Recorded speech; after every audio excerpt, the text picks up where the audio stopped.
Now, for some of you that are listening, you may have not at this point discovered what your unique model is going to be for trading. And that's good. That's fine. There's no rush. This is a very important stage of your development because many students, not just mine, but anyone really that takes on the endeavor of trying to learn how to trade and speculate in these markets, they rush. And that tendency to feel impatient, it's overwhelming. It feels like if you don't do it right now, you're going to miss out entirely. And everybody else is at the party having fun, and you want to get there. Much like it was probably when you were younger and you were the last one to show up to the party. Your friends were waiting on you, and you would speed and run red lights and drive recklessly just to get there, just to find out that you really didn't miss anything yet.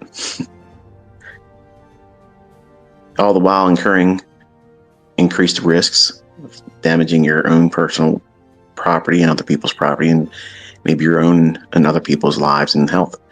Well, in trading is no different, because there's two main motivators in this world: sex and money. They are the two strongest influences over the human mind. And while I'm not going to be talking about sex in this podcast, I'm going to be talking about the influence of money and how it affects your ability to trust a model and how we can master it so that way you can trust knowing your model will deliver. One of the things that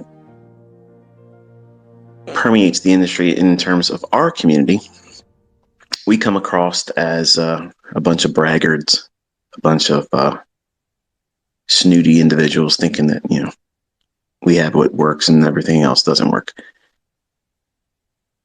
It's superior to everything else, but there are other ways to make money. And the secret to making money is managing it well. Because as long as you don't risk too much and you stay in the game long enough, you can be profitable. I don't like that way of thinking. It just sounds like surviving. And I don't like the idea of promoting the idea that you should be thankful you just made it out alive in any trading day. And for some of you, perhaps most of you, probably feel that's exactly what it feels like when you endure a trading session and you get out without blowing your account. You get out without having a major drawdown, or get out with taking a loss at all, just getting the costs of commission covered. And you dodge that bullet. If you feel that way, if you apply what I'm going to talk about today, you'll be far less likely to feel that again. They're all normal things. They're all characteristics of a developing trader. But many times that developing trader wants to go out there too quickly, ill-prepared to navigate the financial storms that these markets can create. The first topic I want to touch on is impatience.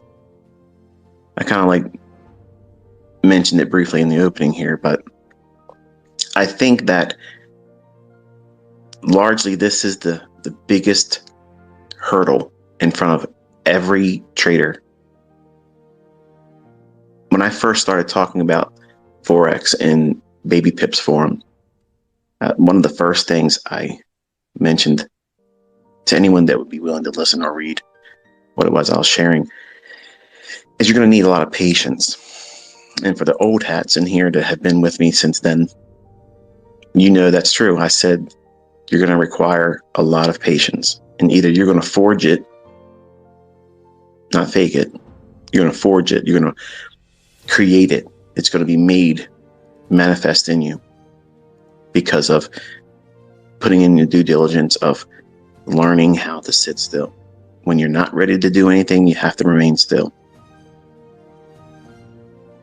One of the things I found interesting living at the house I'm at now, we have little groups of deer that frequently come out and in the early morning and in the late evening, they'll come out. Sometimes they're 15, 20 strong. And they have these little ones that come with them. And whenever they see something, the smallest of them immediately drop down. You can't see them hardly. What are they doing? Remaining still. Why? Because they don't have the knowledge. They don't have the experience. They don't have the plan of action to do anything to protect themselves. And to be honest with you, I don't know if it's by instinct. I don't know if it's taught to them by their parent. But it's a skill set that every one of you, as a fawn, a little tiny little fledgling trader, needs to learn and be comfortable being still. It's safe. It's absolutely safe. In the market, it can't bite you until you get in there. On the sidelines, the only thing that's hurting you is your pride and your ego that you didn't do something. But many times it tricks you thinking that you really knew what you were doing. But really, if you were honest, did you tell anybody in advance? Was it public knowledge that you thought it was going to do this very thing, go only this low, then go up to that very high? And that entire run, you wouldn't have any adversities or any kind of anxiety? You're lying to yourself. You're lying to yourself. And I see many people, even in my own community here, that are brand new that do that kind of stuff. You see it permeated in the industry across social media. Everybody knew it was going to do something after it happened.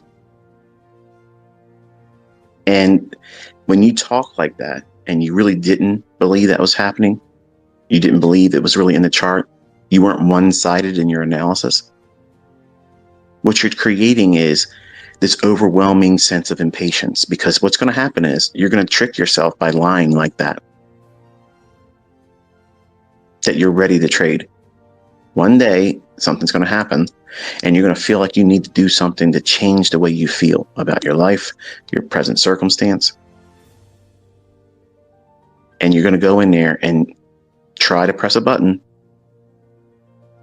and the results are not going to be favorable because of impatience. How do you overcome impatience? Well, it stems from a lack of experience. Experience in the sense that, number one, you have to know how these markets can hurt you. Obviously, it goes without saying that if you're wrong, you lose money. But you have to have the experience knowing who you are. That's the first step. And all of the things I put you through, that's the first thing you're trying to discover.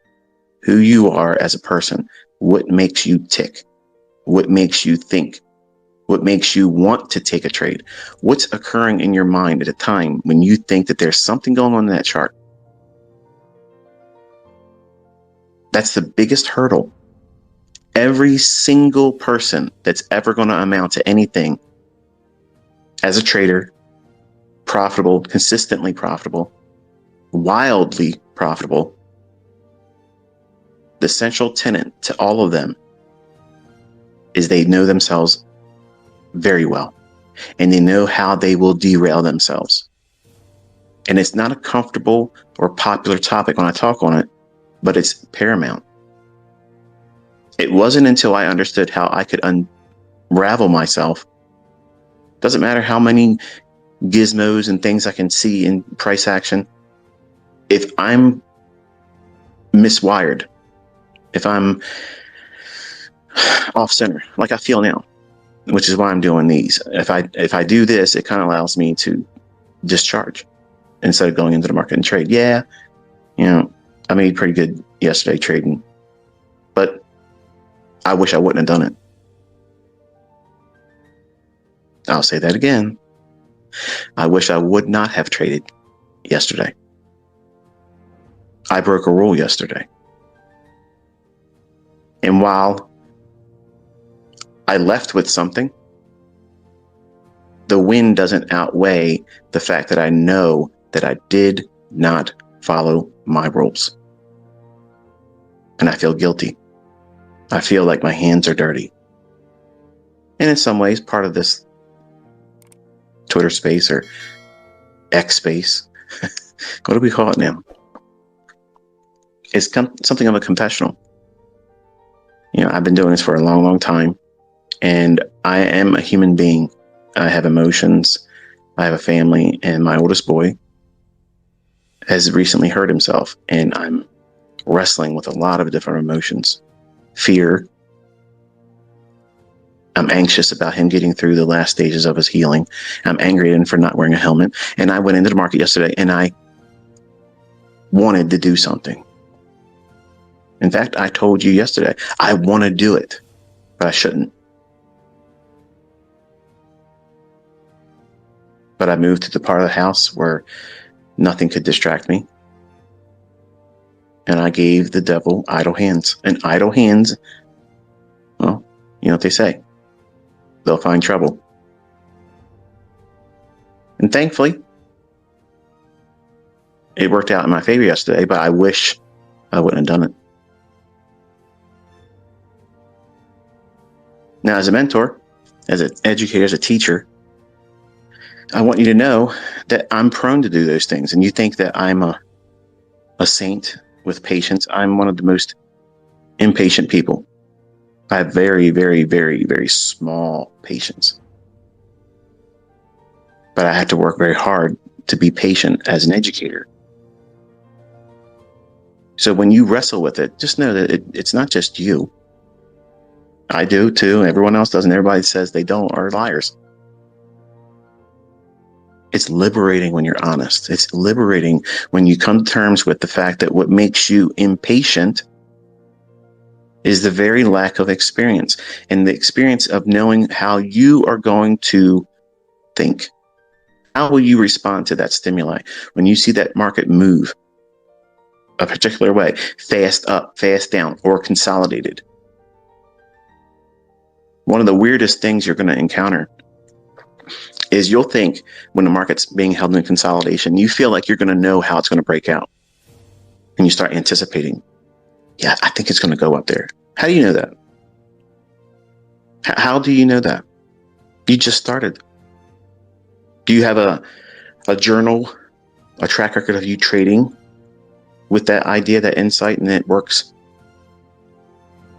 Or are you just thinking impulsively about what you may expect in price or what you would like to see, and you're projecting your will on price in a time of ignorance as a developing student?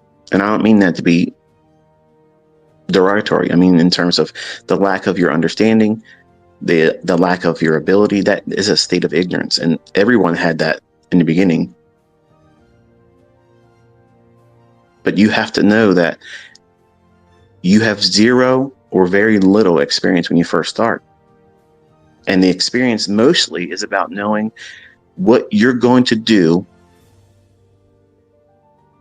that causes you to react. I'll give you a couple of scenarios. If the market runs real quick, as soon as you sit down in front of the charts and you're expecting something to happen, or you join a community, or you're in a Discord channel, or you're among a number of other people that are sharing openly what their opinions are about the marketplace or one particular market, and you're watching it. If you're brand new, and I know this is going to feel like me kicking sand in a lot of faces of people that are trying to start communities or have a community, but I really want you to be honest, okay? And think about this and apply it to yourself. Even if whatever this community is, if it's free or if it's by pay wall, not what you're paying to be a part of it, you're actually conditioning yourself to be responsive to a collective mindset that may not be all that in tune with what really is going to happen in the marketplace. In layman's terms, you're hanging around in a mob and you're thinking only based on what the collective mob mentality is going to say about that market. And if you've never paid attention to it, just watch and see how the ones that come out openly and say, yeah, I think the market's going to go up.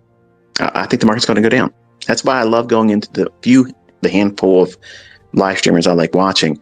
And this is the only reason why I like watching it. I want to see what their audience thinks about the marketplace. I want to see how the sentiment shifts in their chat window if they make it available. Or I want to hear how they themselves, the presenters, think. If they start talking very dogmatic about how they know it's going to go up there, it's just going to have to do this. And if I see a setup, I know I got a 99% likelihood I'm going to make money there. And that sounds arrogant. That sounds condescending. It sounds ignorant to say something like that to some of you, but it's the honest truth. I'm not watching other YouTubers to learn anything. I want to see what a retail trader's mindset is about the market at the very time I'm anticipating my algorithm to spool a specific direction. And that's it. Some of them are entertaining to watch. But if you're part of a community like that, or a Discord or Telegram or whatever it is that you're a part of, and you don't know how to trade, you don't have a model, you don't know what you're doing, the absolute worst thing you could ever do to stifle your proper development is to be part of a group of people that are going to inspire you to do things many times after the fact. Everybody in the room will come to the consensus that, oh yeah, this market's going up after it starts running. I'm not saying there won't be rock stars amongst the community that generally get it right here and there. But what you're actually doing is you're conditioning yourself and building the wrong kind of experience.